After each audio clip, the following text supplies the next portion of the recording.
Treatments general science. Auxins क्या है? यह पौधों की वृद्धि को नियंत्रित करने वाला हार्मोन है। इसकी खोज 1880 में डार्विन ने की थी।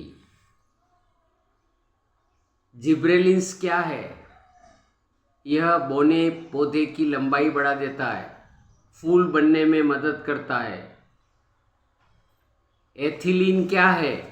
यह एक ऐसा मात्र हार्मोन है जो गैसीय रूप में पाया जाता है। यह फलों के पकने में सहायक होता है। शैवाल क्या है? शैवाल के अध्ययन को फाइकोलॉजी कहते हैं। इनका शरीर सुकाय सदृश्य होता है। शैवाल प्राय पर्णहरित युक्त एवं आत्मपोषित होते हैं। कवक क्या है?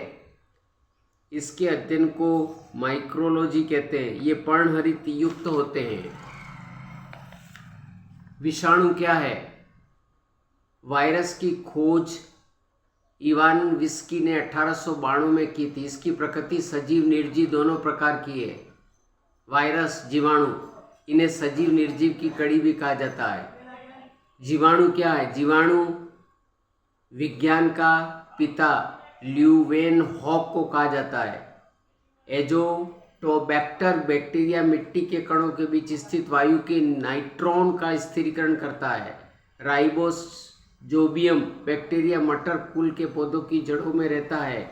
दूध को अधिक दिनों तक सुरक्षित रखने के लिए इसका पाश्चुरीकरण करते हैं। नेत्रदान में आँख से कॉर्निया निकाला जाता है। चीखते समय आँख खुली नहीं रखी जा सकती है। एक बार सांस अंदर लेने में सामान्य वयस्क लगभग 500 मिलीलीटर हवा अंदर लेता है। शरीर के सबसे कठोर तत्व दांतों के ऊपर एनामिल होता है। हम जो हवा सांस के द्वारा अंदर लेते हैं उसमें 21% ऑक्सीजन, 0.03% कार्बन डाइऑक्साइड तथा 78% नाइट्रोजन लेते हैं।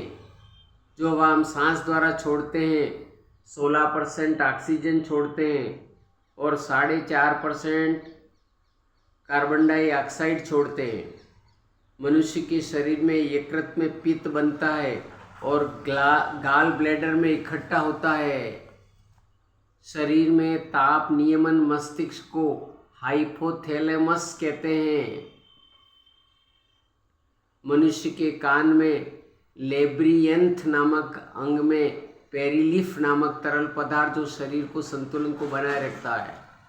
चीता संसार का सबसे तेज दौड़ने वाला प्राणी है। नील व्हेल समुद्री विश्व में सबसे भारी स्तनी जीव है। संसार का सबसे बड़ा पक्षी शुतुरमुर्ग है। सबसे बड़ा मानव गिब्बन है। विश्व का सबसे बड़ा स्थलीय स्तनधारी अफ्रीकन हाथी है। चिंपैंजी अफ्रीका का सबसे बुद्धिमान कपी है, बंदर है। तंत्रिका तंत्र की इकाई को न्यूटॉन कहते हैं। शरीर में अनुकंपी तंत्र के कार्य करने से क्रोध, भय, पीड़ा का वातावरण बना रहता है। एक बार सांस लेने की क्रिया 5 सेकंड में अर्थात 2 सेकंड में निश्वासन और 3 सेकंड में उच्छ्वास, 3 सेकंड लेना 2 सेकंड निकालने का काम होता है। ऑक्सीजन की कमी से हाइपोक्सिया नामक रोग होता है। रुधिर की ऑक्सीजन वहन क्षमता हीमोग्लोबिन के कारण 70 गुना बढ़ जाती है। हीमोग्लोबिन को श्वसन वर्णक भी कहते हैं। जीवधारियों के लिए कम से कम 27 तत्वों की आवश्यकता, जिसमें 15 धातुएं हैं। पोटेशियम, कैल्शियम, मैग्नीशियम, सोडियम आदि की आवश्यकता प्रचुर मात्रा में होती है। मनुष्य के शरीर में रुधिर प्रतिदिन 350 लीटर ऑक्सीजन शरीर की कोशिकाओं तक पहुंचाता है, जिसमें 97% ऑक्सीजन हीमोग्लोबिन द्वारा ले जाया जाता है। शेष 3% भाग का संचारण रुधिर प्लाज्मा करता है। Thank you.